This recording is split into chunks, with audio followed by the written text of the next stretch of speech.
Hello, my name is Joel Coleman, presenting a trend analysis on beer tourism, specifically on how beer tourism relates to wine tourism. The title of my study is Beer Tourism as the New Wine Tourism, applying the 4 E's to brewery tours. So why do we care about beer tourism? This study found that there is an overlap in wine tourism and beer tourism, and much like Quadri et al.'s 2012 application of the experience economy model to wine tourism, this study found that the experience economy model is applicable to beer tourism. This study also found that authenticity and socialization are important to the beer tourism experience. This trend is significant because craft beer sales continue to grow in the United States, while wine sales are showing signs of stagnation in the coming years. Wine tourism may lose market share to beer tourism. Managers should be prepared to accommodate wine tourists who are now interested in beer tourism. One model that has been suggested for wine tourism is Pine and Gilmore's experience economy model. Let's take a look at how wine sales have developed over the past few years. Dollar sales of wine are expected to reach $55.8 billion by the end of 2014. This is a 21% increase from 2009. However, sales are expected to slow to 16% by the end of 2019, reaching $64.5 billion.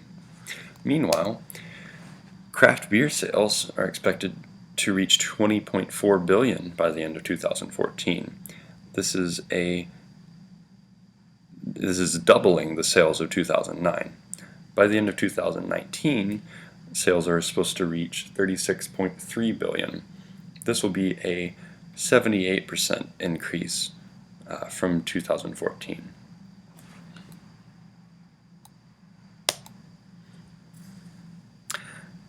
In examining previous literature on culinary tourism, wine tourism, and beer tourism, one very important topic that came up was Quadri et al.'s application of the experience economy model to wine tourism.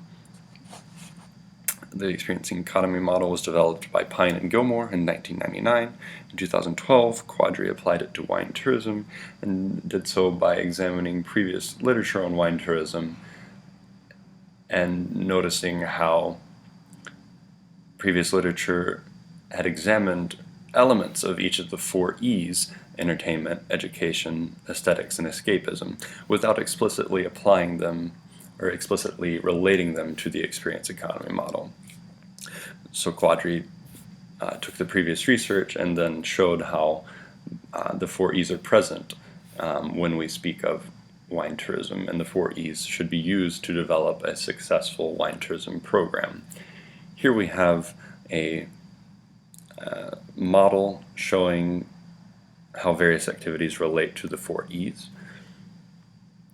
For example, a wine blending demonstration would relate to the entertainment category of the experience economy model. Tourists being engaged by a performance of some kind. An educational experience might be to take part in a wine tasting or seminar where you're learning about how what various flavors or profiles are in a wine. Another example would be a culinary wine pairing event where you learn how wine affects the flavors in food and vice versa. An aesthetic experience might be taking in the vineyard scenery, the vistas from standing on the hills. Another example might be tasting new and unique wines or experiencing unique lodging. Quadri et al. Even briefly mentioned that the evaluative consumption of wine would be a aesthetic experience similar to the evaluation of music in a concert. Escapist activities are anything that places the tourist in a wholly different experience from their normal life. This study provided a similar analysis of previous research in beer tourism, noting that while no previous study had explicitly laid out activities as they relate to the experience economy model, various activities were present and did relate to the experience economy model. Here we have a model, an exhibit showing how various activities relate to the 4 E's in a similar way to Quadri et al.'s analysis. For example, in previous research, to increase beer knowledge might have been, to increase beer knowledge was an important part of a brewery tourism experience. Brewery owners repeatedly reference community involvement and live music performed by local bands as a way to entertain visitors. In one study, this relates to entertainment. The aroma and visual aspects of a brewery tour and tasting were important in one study. This relates to aesthetics. To get away from everyday life was analyzed as an important component in one study. This relates to the escapism aspect of brewery tourism. This study took a survey of 32 respondents in seeking to evaluate their motivations for previous visits to breweries, what activities were important to them in the future, as well as what their previous experience had been in brewery tourism and wine tourism. This study found that there was an overlap in beer tourism and wine tourism. 97% of respondents had visited a brewery, microbrewery, or brewpub. 39% had visited a vineyard, and 52% had visited a winery. The overlap in beer tourism and wine tourism activities suggests that beer tourist and wine tourist may have similar expectations for the experience.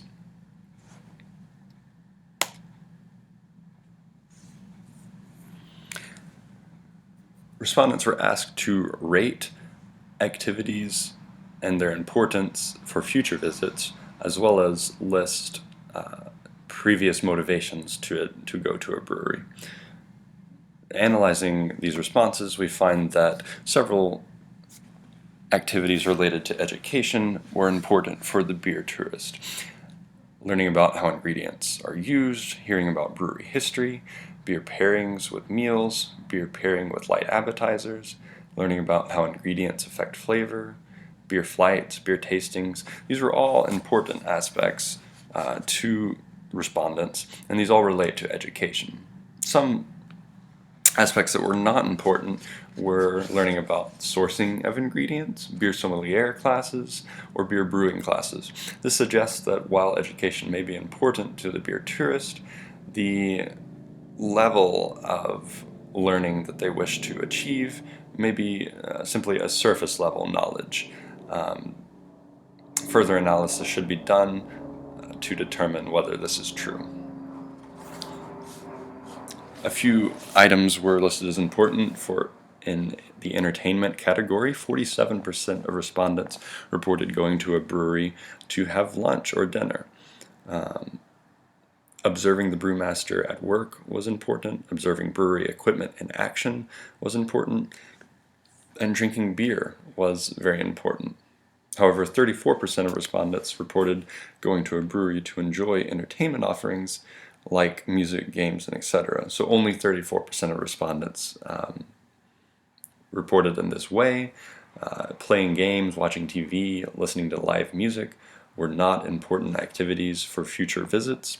This suggests that while brewery tourists seek to be entertained, they desire a different experience than what you might find at a sports bar or bar. They desire simply to drink beer, to be entertained in a unique way, such as observing the brewmaster at work or observing brewing equipment in action. A few items related to aesthetics were tested. 47% of respondents went to a brewery in the past to relax. 63% of respondents went to taste new beers. Trying new styles of beer and smelling the aroma of beer brewing were both important activities for future visits. However, only 37% of respondents selected to enjoy the unique space as a reason to visit a brewery in the past.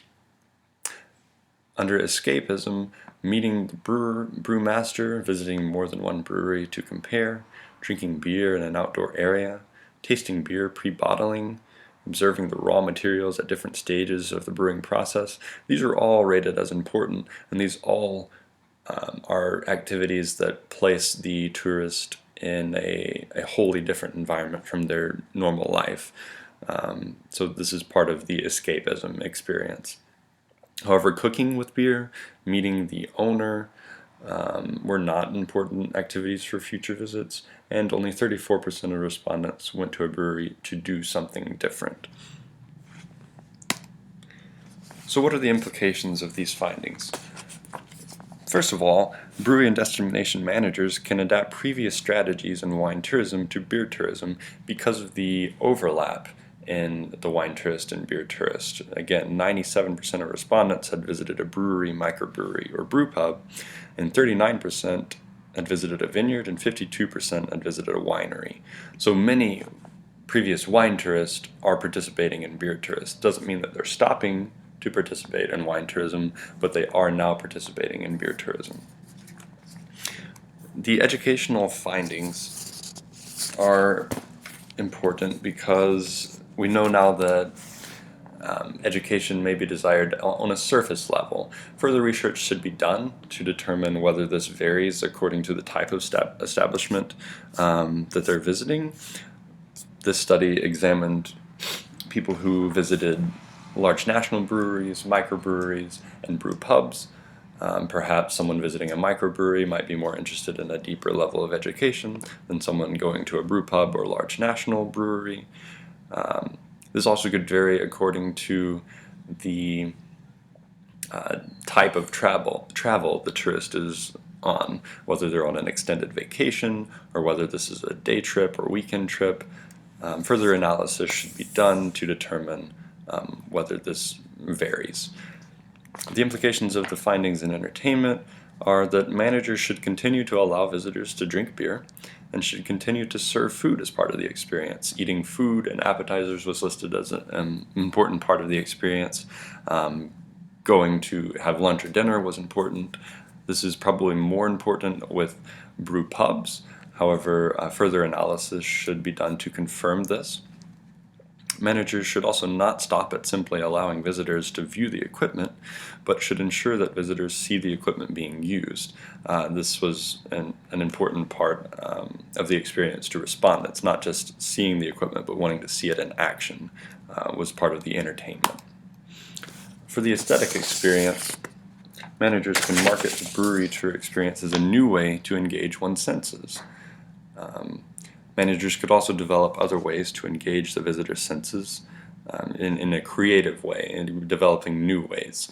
For example, allowing visitors to hear the beer boil or watch the mashing process. Anything they can do to engage the senses in a new way would work towards this, developing the aesthetic side of this experience. Findings in escapism suggests that managers should look for more ways to showcase the unique experience of visiting a brewery, more ways to showcase how different it is, how different of an experience it is from even visiting other bars, how different an experience it is from just simply drinking beer at home. For example, respondents placed importance on tasting beer pre-bottling. This would have to be done carefully to ensure that the product is safe for tasting, but this would be a unique way to market the brewery tour as a escapism experience. Authenticity was an important part of the experience to respondents. The importance of meeting the brewmaster, hearing about brewery history, observing the beer brewing equipment in action, observing raw materials at different stages of the brewing process shows that beer tourists are looking for an authentic experience. The importance of brewery history shows some interest in local culture, while the relative unimportance of listening to live music contradicts this finding. Further research should examine the importance of experiencing the local culture and determine what other activities and motivations are related to local culture. The study also showed that socialization is very important to the beer tourist. The most common reason to visit a brewery was to interact with family and friends. And interacting with family and friends was the fourth most important activity for future visits. Managers should continue to offer adequate space for these interactions and market brewery tours and tastings as a way to connect with family and friends. Yet meeting new people was listed as the least important activity for future visits. So brewery operators should not market in this way as a means to meet new people. In conclusion, the brewery tourism industry is poised for growth. Brewery and destination managers should prepare by implementing programs that encompass the 4 E's in an authentic way. Promoting local culture and socialization will be key to the success of these programs. Again, the overlap in wine tourism and beer tourism shows that previous findings in wine tourism can be applied to beer tourism. It also shows that we should expect growth in the beer tourism industry, and this is also evidenced by the fact that craft beer sales are growing while wine sales are slowing.